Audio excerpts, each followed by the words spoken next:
Man, what's going on, your boy?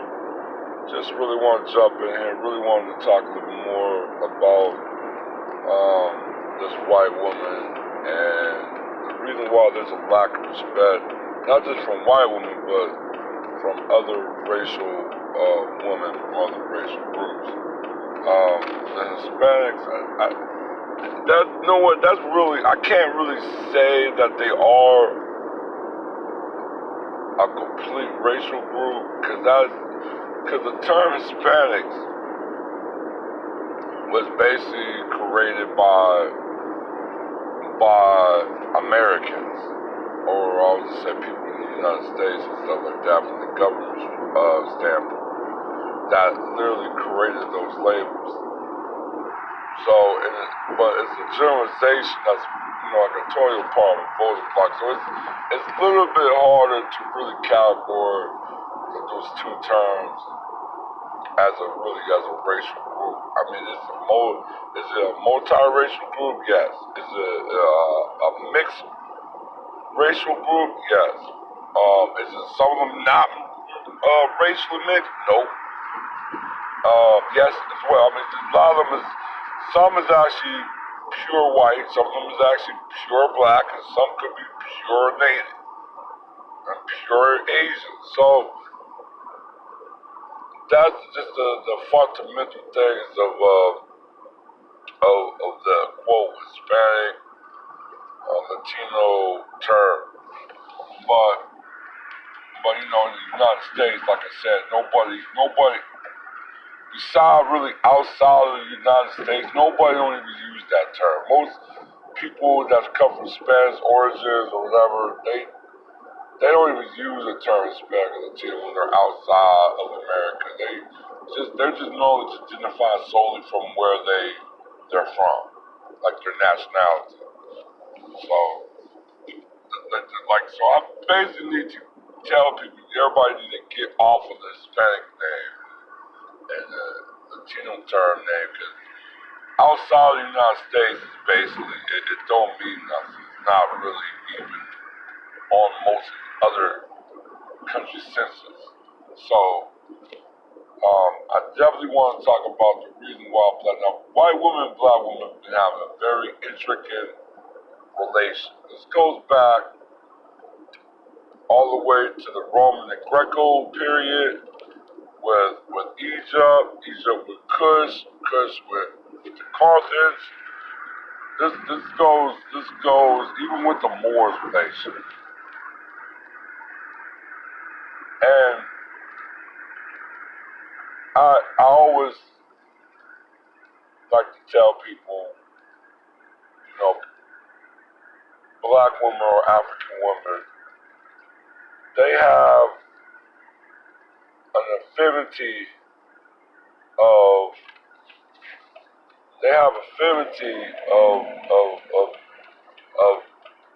really doing extraordinary things.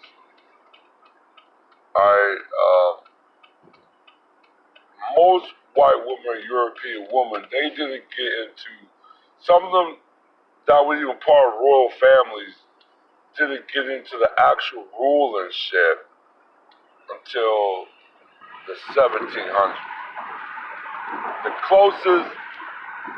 closest woman that had a certain type of rulership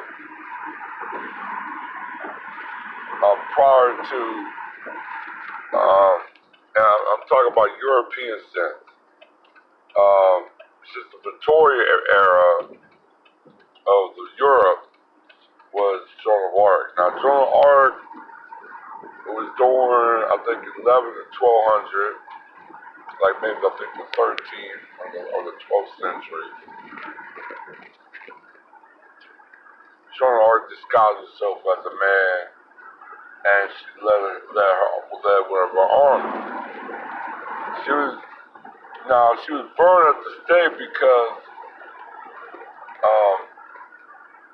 she broke a rule that she no woman shall be in, not just maybe a military sense, but in a leadership sense. So, and plus it was superstitious with the church and everything of a woman leader. It was them not capable of it. So I mean, I always felt there was jealousy among that. You have black women, African women, and I would even say in some Native American villages, indigenous villages, and you have women chiefs that kind of was a pillar to their people in a sense. But I feel like you had a lot of great empires of Africa, and you had the women in those the governmental functions being very successful, being very pragmatic, and being very intellectual while governing. You look at Ethiopia; they have women rulers for thousands of years, thousands of years.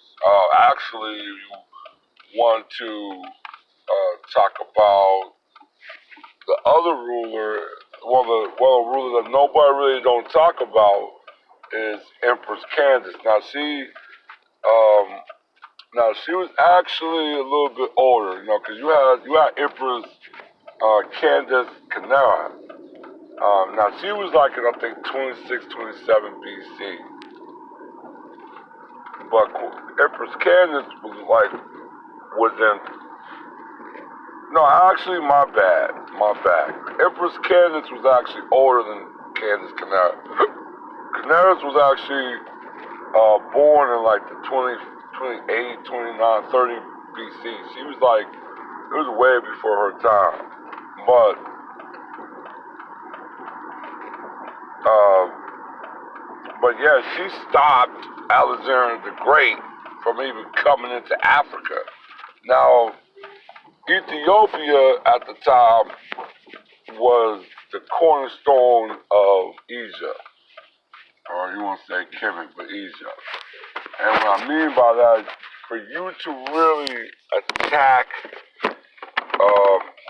Egypt, you gotta have to attack Ethiopia. And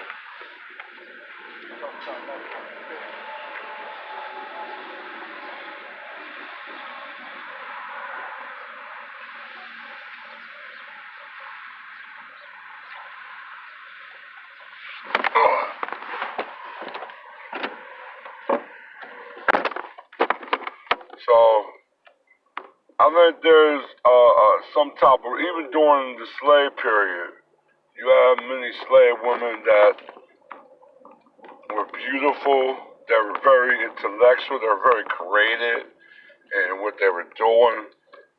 Versus a white woman who really just all she did was have kids and basically, in a way, was doing nothing. So there was always a jealousy there.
that's a historic reason why white women always have a certain type of hatred for a black woman.